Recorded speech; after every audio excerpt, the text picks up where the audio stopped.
It is so wonderful seeing the fans here for the shootout, and I do hope you're all enjoying yourself. I know it's been very, very warm out there, which is lovely to a certain extent, but it can be very hot.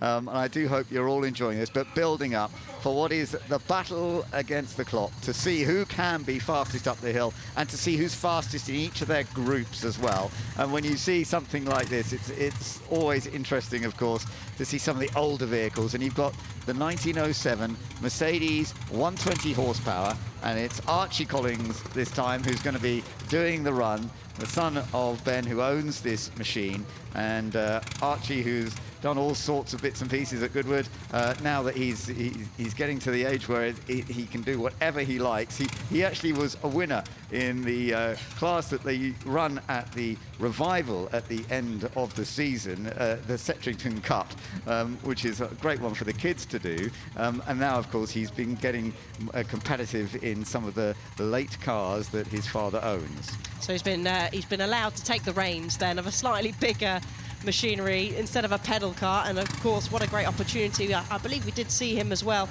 out racing at Goodwood members meeting. Yes. No doubt we'll probably see him in something at Goodwood Revival, which is later on in the year as well. So away they go, the Mercedes 120 HP, the 13.5 litre four-cylinder built in 1907. Isn't it lovely to see something like this? And yes, he's not going to be the fastest of all, but he'll still be pushing on. And it's lovely that you have two on board, because it would have raced like this in the day with the mechanic having to be alongside. And you may well see a bit of work going on, because sometimes there is the work the mechanic has to do to keep it running as it goes up the hill. Archie Collins doing a good job here. We'll get the first of the sector time, so we can see the sectors as they head up the hill. 35.3 in the first sector. Of course, this won't be the fastest of all, but it is lovely to see a machine from so long ago. It was rebuilt, this machine, over the last 10 years or so. Version of the Mule used for testing by Mercedes in 1907. Then it went into racing, winning the French Grand Prix, a 1908 Dieppe race. They nearly used to race for nearly 7 hours. Can you imagine a Grand Prix of 7 hours? That's what they used to do. No, I can't, but it certainly was one of the most advanced and powerful race cars, really, of its era. It's the eldest one that we're going to see be going up the hill, and I believe that's Ben, his father, alongside him. We can see leaning to the left-hand side. No seatbelts, so he's probably just hanging on, and of course he's going to be fastest of the first cars going up the hill. 77.9 seconds is what we see initially, and now we're going to see a vehicle that many of you will have seen, I'm sure. The Fiat S76. Duncan Pittaway is always at the Goodwood events enjoying this. The Beast of Turin, as it's known, and it is a machine that took the land speed record in 1911. It was built by Fiat, the only ever land speed record attempt by Fiat, and in fact it went faster in 1913. It got up to 132 miles per hour, but it wasn't able to repeat on the return leg, so it didn't officially get it to that speed. But it is amazing. 28-litre engine, only 4 cylinders. Imagine how big those cylinders are at 28 litres, but it is a remarkable thing to watch. It is. We saw some slow-mos yesterday, didn't we? It was a flame spitter, of course, as well. You can just see it going through Malcolm Corn there. Chain-driven, produces around about 290, 300 brake horsepower, and Fiat actually built 2 of these cars. And this is the only surviving one that Duncan Pittaway, owner and driver at the moment. So it storms all the way up the hill. Let's just have a look at that dust. There doesn't seem to be too much at the top there troubling, but we've got a nice crowd at the top as well. It's a great sound from this machine as well. It really is quite unique. They rev very low, of course, but it's just lovely to hear it. And he's coming up over the hill. So is it going to go quicker than the Mercedes or not? 77.9 is the time. And yes, he does go quicker. Well done. 75.5. Faster in each of the sectors, actually, as you can see from the graphic. That purple colour indicating faster in the sectors. And his fastest run up the hill across all the other sessions that we've had over the weekend as well. Good stuff. So we are likely to see improvements, further improvements. Now, Gareth Graham is next out in the Alfa Romeo P3 Tipo B. Again, this was an absolutely vital machine in its time in 1936, and it was part of the second series run by Scuderia Ferrari in 1934. This car was sold to Charlie Martin, who raced Grand Prix until 1937. The car went to Australia, came back to the UK, and it's been a winner in historic racing. Let's see how he gets on with this, because this obviously is a later vehicle than we saw from the previous two. You're into the 1930s now, so in theory, this should definitely be quicker. How's it going? In theory, yeah. Looking at the sectors, Ben, they certainly seem better than Duncan's lap in the Beast of Turin in the Fiat. Charges up the hill, and yeah, it's going to certainly put Duncan's time to shame. No disrespect to Duncan, of course.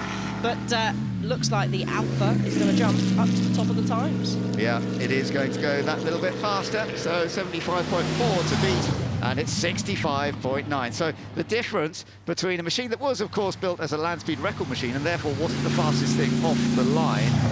Duncan Pitaway getting in the 70-second region here, but into 65.9. Now, this is definitely a contender in the pre-war category. This was second fastest yesterday. Mark Gillies, who is a very experienced racer, and he loves the ERA. This is the A-Type, so this is one of the first of the ERAs, because they had the different models over the few years in the 1930s. Works driver Raymond Mays was competing with it. It actually has a 2-litre supercharged Riley engine. They started with 1.5, but they went for the 2-litre for the hill climb, and it's fastest in the first sector already. He's doing a good job. You can see by nearly over 3.5 seconds there, the ERA English Racing Automobiles. It was built in the mid-1930s, represents one of Britain's earliest and most successful attempts, I think it's correct in saying, in creating a competitive race car, and this is one of them that's going to be competitive in this batch as well. Yeah, what was called the Voiture X class. They were dominant. Chassis designed by Reed Railton with that supercharged Riley engine, and across the line is definitely going to be an improvement for Mark Gillies. Let's have a look and see what it is.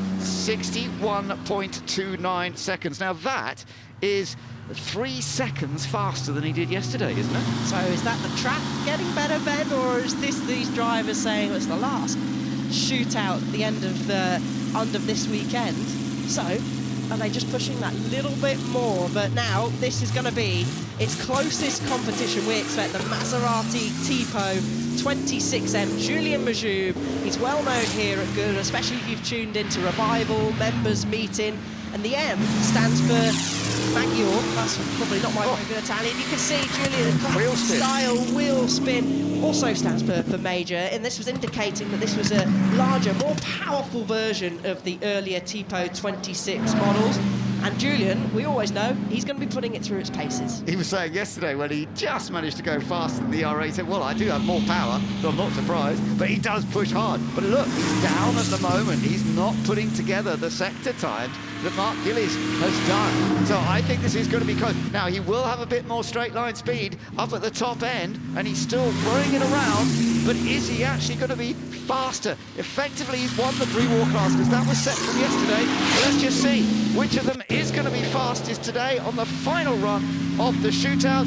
Julien Majoub, who did win the class last year as well when he was driving the Bugatti, coming up over the line. He's not going to do it. He's 66.5. That's slower than he did yesterday, and for whatever reason, that means that Mark Gillies is the fastest of the pre-war cars this time. Yeah, the Alphas even pipped him as well into second place, so third at the hill, at least in that class, for Julien Majoub today. Now let's have a look at the TWR Supercat. This is a fact, and just listen. I almost want to go quiet so you can hear this. It has a wonderful sound, and it's a fantastic machine to watch. We'll have a keep an eye on the sector times. Actually, not the fastest in the first sector, but I think we are going to see a faster time here once we get up to the top. Yes, we will. It's going to listen to it, popping and banging, of course, through Volcom corner. Tried to get in the throttle, had to back out a little bit. It tightens up quicker than you think round Volcom corner. Screeches, then you can see jumping on the brakes, slowing down for that flip wall. Look at that dust I was talking about from the rally track. It seems to be gathering across the top of the hill climb there, but that's going to be no problem for the Supercat. That will easily jump to the top of the times. So it's a very special machine created, the Supercat. Let's just see. This is definitely going to be the fastest time so far. Yep, we're into the 50s now. 55.99. So well done to David Hornsey, who has now set the pace for everybody else to see what they can do with that wonderful machine. Now, the next one is the Nissan HR31 GTSR Skyline, and it's Stephen Richards who is taking this one up the hill, and we shall see how this goes. Stephen is the son of Jim, who raced with this in Australia back in the 1990s and won the Australian Touring Car Championship that year, winning 6 out of the 8 events that he did, and that was remarkable. So it is a rapid machine with good history, and he's going quick. And it was a pivotal machine, this car, as particularly in the Coupe touring car area, especially in the Australian Touring Car Championship, the 2-litre straight-six turbo. Going well so far. It was close in the first sector, but the Nissan stretched its legs a little bit more in the second. Yeah, he beat a bunch of Ford Sierras that year, amazing, because the Sierra was becoming the touring car that was so strong, but he's looking as though he's going to set a new pace here. Let's just see, 55.9 is the time to beat. It's in the 50s, it's going to be very close, 55.73, but he does go fractionally fastest of anyone so far that we have seen. Now, the next one that's coming up is going to be the Lister Storm with Harry Barton driving this one. And this Lister, which had good success at its time in the category it was competing in. Let's see how it goes right now. And immediately that's a good start. Look, you can see that first sector already. We've got the purple coming up and trying to see if they can find a little bit more as they climb up the hill. Yes, so this was a pivotal car in the British GT era, race car of the 1990s. On the brakes goes Harry into Malcolm Bend. He doesn't use as much inside grass that we've seen from others throughout the weekend, but it's looking good so far. He's over a second quicker combining the earlier sectors. The Jaguar V12 engine sounding great. Won the British GT with Mike Jordan and David Warner. 7 wins that year. He's lost a lot of time in that third sector there, so he was slightly slow by the looks of it through Malcolm Bend there, so it's going to be very close. It is. Let's have a look. Is it fast enough? It's 56.07 seconds, a fraction slower than what we saw from Steve Richards. So didn't quite get it. It was aspects that worked, but they just didn't quite come together. Did lose quite a chunk of time in those final couple of sectors. We get a little bit more info on the timing screens here, but over now to a Ferrari Roma Coupe. We're starting a different class now. That, of course, we've just seen. Yeah, we're into the production road car class here with the Ferrari Roma Coupe. And Edward Norfolk, the Duke of Norfolk, he is an experienced competitor here. It's his local land in a way. He lives nearby at Arundel Castle, and this is a 2023 version of the Ferrari Roma Coupe. Car originally launched in 2019. So first good sector, middle sector, so far not quite so quick. Let's see whether he's going to get down to the times, that 55.73, which is the target at this point. Whether he can go quicker than that, we shall find out as he comes up to the very top of the hill. And getting to the line, it's going to be fairly close. He's around that point into the 50 or 56, so he just misses out. Oh, yeah, he was trying to use the best of his advantage, that 600 brake horsepower that the Ferrari Roma produces, but it just wasn't quite enough. Not quite enough, but never mind. We'll see what Greg Murphy can do now. Now, Greg is a very experienced racer, 4-time winner of the Bathurst 1000. He's out in the Holden Monaro 427C. This was from 2003 with its 7-litre V8 Chevy engine and a winning car at Bathurst in the 24-hour race a couple of times. Let's go on board. And you can see the work going on the steering wheel as well. And that first sector, fastest already. So Greg Murphy's in good form here. Yeah, riding on board, we've just seen there, he's going to hit the brakes into Malcolm Corner. How much dust is he using on the inside? A little bit less than we've seen others, all the way out to the right-hand side. Then he disappears up into the trees. Now the flip wall appearing just there on the left-hand side, tighter than it looks when you first head up the hill for the first time, but certainly going to easily go up to the top of the times, over 3 seconds clear so far. Yeah, I think we're going to be definitely going quicker now. Greg Murphy, with all his race experience from some time ago in this machine, yeah, he's fastest, 50.37 seconds, and that is a very good effort in the Holden Monaro. That's in the touring car class, so we will be keeping a bit of an eye on the touring car class right now. And here's the Alpine A110R Alpine.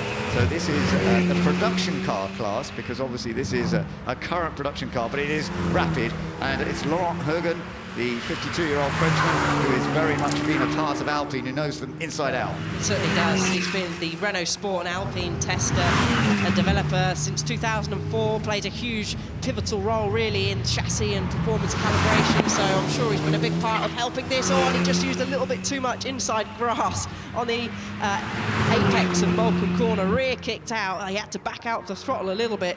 It's a nippy little Alpine, carbon body, 1.8 litre turbo engine, 345 brake horsepower as it charges up. Target is a 50.3, Ben. It's going to be close. It is. I don't think it's going to be close enough for him. Let's have a look as he comes over the line. Not quite, as you said. It is a 52.01.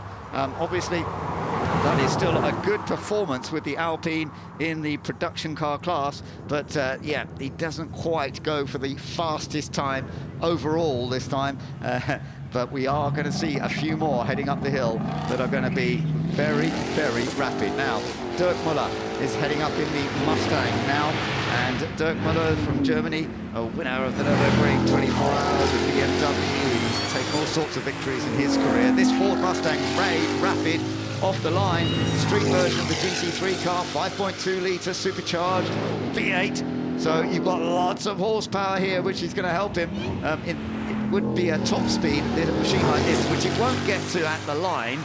The fastest time across the line we saw yesterday was 150 miles an hour, by the way. A machine like this would be capable of getting up to 200 on a long straight line, but we're not that long. Let's see how this goes. Yeah, so we'll take a look. There's a little bit of a squiggle there. It's going to be close though, Ben, for challenging at least for the top of the production class. We'll have a look. That time there is for the overall, and he slots into second, and looking at the timing screen, that will be, of course, then fastest for the production cars so far.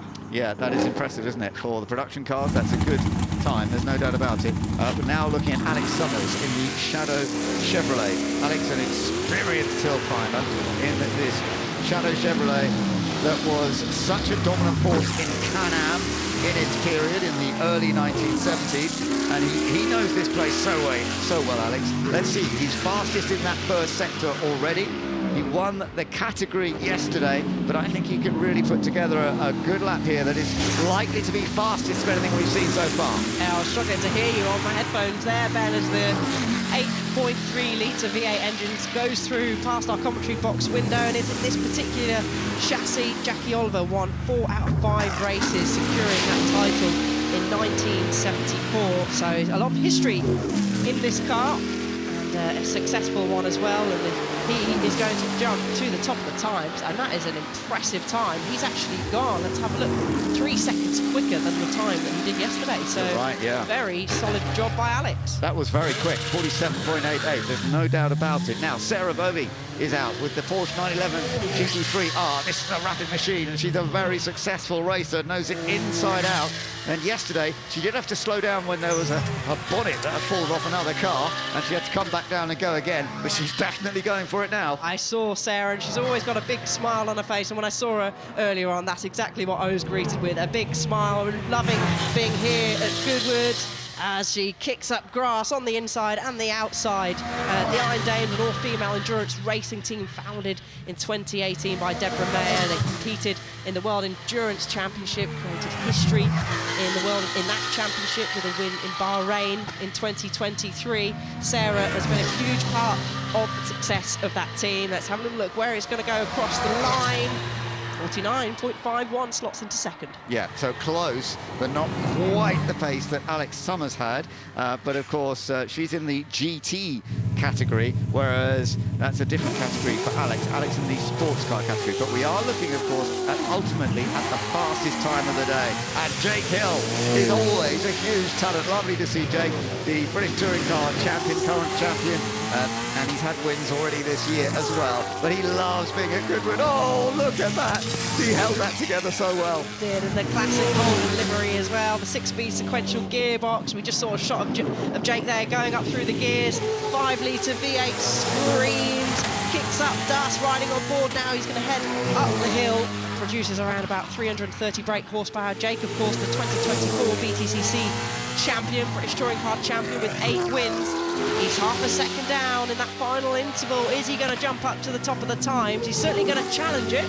Let's have a look then as he comes up across the line. It's close. It is 48.35. Not quite to what Alex Summers has done, but very rapid in that class, in the touring car class, of course, for Jake Hill. And 49.3 he did yesterday, 48.3 he's done today, so he's gained himself another second. Now, this is another one to really keep an eye on. James Wallace. He was very rapid here last year as well. Off the line, the Porsche 911 Cup, not quite as quick as some of the other machines that we have seen, but he is so impressive. He is racing in the Porsche Carrera Cup in the UK at the moment, and he is potentially a future champion in all sorts of levels. We'll see. He's only 19 years old at the moment. He's done well, and yeah, now fastest next sector. It bounces its way through Malcolm, a huge talent, and a Porsche 911 GT3 Cup, hugely successful car. I thought he was getting a bit out of shape up to the front wall, but he's 7/10 of a second up at the moment. He's going to jump, I'm expecting, I'm not going to jinx it, to the top of the times, which is occupied by the Shadow and Alex Summers at the moment across the line, Ben. 46.74, he does go fast, he's absolutely right, James Wallace, and that is, again, it's about a second quicker than yesterday, isn't it? Let's just have a look at this moment. Oh, look, he got some air there, didn't he? He did. Was bouncing around there up the hill instead of driving its way around. But here we go, Scott Speed now in the Subaru. This is the challenger, I'd say. They're only the real challenger that can challenge the Ford Supertruck. Scott Speed, been up the hill plenty of times over many of the festival speeds, making his final adjustments, as you can see in the cockpit there, waiting for that green light. He's going to get that launch. Absolutely spot on, I'm sure. Here we go, right on board with Scott Speed as he heads up the hill. Let's see what he can do. Now, yesterday he did 45.46, which was just a couple of seconds off the fastest we ended up seeing, but he really cuts the corner trying to gain a little bit more. He is a brave racer, there's no doubt. Ex-Formula One, then into becoming an American rallycross champion with Subaru, and he's been a part of Subaru for a long time, and he did that great time last year. Let's see what he can do today. I think he's having to cut the corners because he knows that he doesn't quite have the power compared to the Ford Supertruck, but it's looking pretty handy as he's going to hold his way. Look how relaxed, look how calm he looks as he charges out flat out to the line, keeping it nice and smooth. He's going to jump to the top of the times at 45.03, and that has blitzed his time by nearly 9/10 of a second compared to yesterday. Yeah, that is great, but I wonder, is it going to be enough to hold off Romain Dumas, who is now getting all ready to go? We're looking at Romain Dumas, the two-time Le Mans winner of the 24 Hours of Spa at Nürburgring, the 12 Hours of Sebring, and then he's been a winner up at Pikes Peak as well. And this is a machine that was created for the Pikes Peak hill climb, a huge hill climb in comparison to this one. There is every chance that this is going to be the fastest vehicle of the day. This Supervan triple electric, here we go, on board with Romain Dumas. And you blink and you miss it, and look at the launch is so close. We saw yesterday he didn't touch as much inside grass compared to Scott Speed, and it's the same again today, Ben. Well, here we go, let's see how this goes. Keep an eye on him. If you could see him, he flashes past you so quickly wherever you're watching from. Now, can he keep it all clean? Can he get down to an even quicker time than he did yesterday? 43.49 was what he did yesterday, and we shall see. Can he get another victory to add to his list? He loves this Goodwood Hill climb. This is the opportunity for him to do it yet again. Having won last year at 43.98, across the line he goes. He is fastest, 43.23, the fastest of the whole weekend, faster than he managed last year in the Ford Supervan. Well done to Romain Dumas. He takes his 4th win at the Hill Climb Shootout. He jerked those triple electric motors on board that Ford Supertruck. Blitzed him all the way up the hill. Well done, Romain Dumas. Another fantastic display and performance by him and from the Ford Supertruck. Wonderful, wonderful. We knew that it was going to be probably him again. We haven't got down to the all-time record, of course. That still sets at 39.08 seconds from a few years ago. Max Chilton did it in 2022 with that McMurtry Spearling. But nonetheless, that is one of the most rapid. It's quicker than last year, quicker than the year before as well. So this is one of the fastest. And the acceleration of that Supertruck off the line, and then through the corners, just remarkable. And Romain Dumas, such a talent in so many different forms of motorsport, but this is very much his style as well. And that machine is very rapid going over the line. Actually, I noticed the line across the line yesterday was at 151 miles an hour. This time it was at 157 miles an hour. Yeah, wouldn't you love to be over that start line? But as you said, he's a French endurance racer and a hill climb specialist. Hugely adaptable, and of course he's won Pikes Peak 5 times overall winner, so used to going up hills fast, used to battling tricky conditions, and a worthy winner of our timed shootout. And His Grace the Duke of Richmond handing over the champagne for him to celebrate. And we are looking forward to seeing Romain Dumas celebrate once again, taking the victory in the shootout. And maybe everyone just keeping a little bit of distance, otherwise you're going to get sprayed. I hope he finds Ed up there. Go on, Ed, get stuck in now. Get it on, Ed. There we go. Our crew up there, as well as the Subaru, getting a little bit of a soaking. But round of applause, and great to see 2 fantastic drivers, hill climb specialists, adaptable drivers, congratulating each other. Yeah, and what another remarkable machine that Ford have produced with them. Let's go up to Ed and listen to Romain. Romain, what a fantastic performance, 43.2. Well, yes, I mean, it was a good run, let's say like that. Little bit, for sure, warmer than yesterday to extract everything in terms of grip. I think, yeah, we're missing a tiny bit. I wanted to go below 43, so I'm a little bit somehow, you know, would like to do one more run. I think we stay one more day for tomorrow, right? Well, this is your fourth win here. I think we can actually watch your run on the big screen. So look, just talk us through it, because it's a massive, great big thing to thread between all the bales. Here we go. Well, yeah, you know, I mean, you are coming here. It's not easy corner 1, because as you can see, suddenly it's sunny, so it's difficult to find the braking point. Corner 2 is very important to have a great exit. Unfortunately, it was some dust from the car before. Here you reach 250 km/h. Braking quite tricky, you know, because the car is quite heavy, but I mean, it was okay. Here again, some dust, you know, on the track that I was a little bit late on power. And here is the most difficult part. As you can see, you see nothing, you don't see the wall, so you're a little bit scary. Right, left, here you are flat, you know, and now arrives the fast place, let's say like that. The last corner is the most challenging corner, definitely. You know, with the off-road, I just drove the Raptor before on an off-road place, so now I understand why it's so much dust on the last corner, because all the guys like that are sliding around. But yeah, it was interesting. Romain, it's been a fantastic performance all weekend. Congratulations. Thank you very much, and see you next year. Yeah. Well, it's great that Romain Dumas saying see you next year, and maybe he's going to be going on for win number 5 of the shootout. He's done a great job, as ever. Let's have a look at the result. Romain Dumas, the winner, with the Ford Supertruck at 43.23 seconds, and a Scott Speed in the Subaru Project Midnight. James Wallace, as ever, very quick third with the Porsche 911 GT3 Cup. Alex Summers in the Shadow Chevrolet, he was 4th fastest, ahead of Jake Hill. Sarah Bovey and Greg Murphy in 7th place. Dirk Muller was 8th, Laurent Hergen in 9th in the Alpine, and Stephen Richards in the Nissan HR31 was 10th. Outside the top 10, we had David Hornsey, Eddie Norfolk and Harry Barton, and we had Gareth Graham down in 15th place, with Julian Majou setting another good pace once again, of course, but a wonderful, wonderful shootout all the way. Wow, just wow. You can get close to the drivers, you can get close to the cars, you can really feel like you're involved in the action. It's a fun fair, but with cars.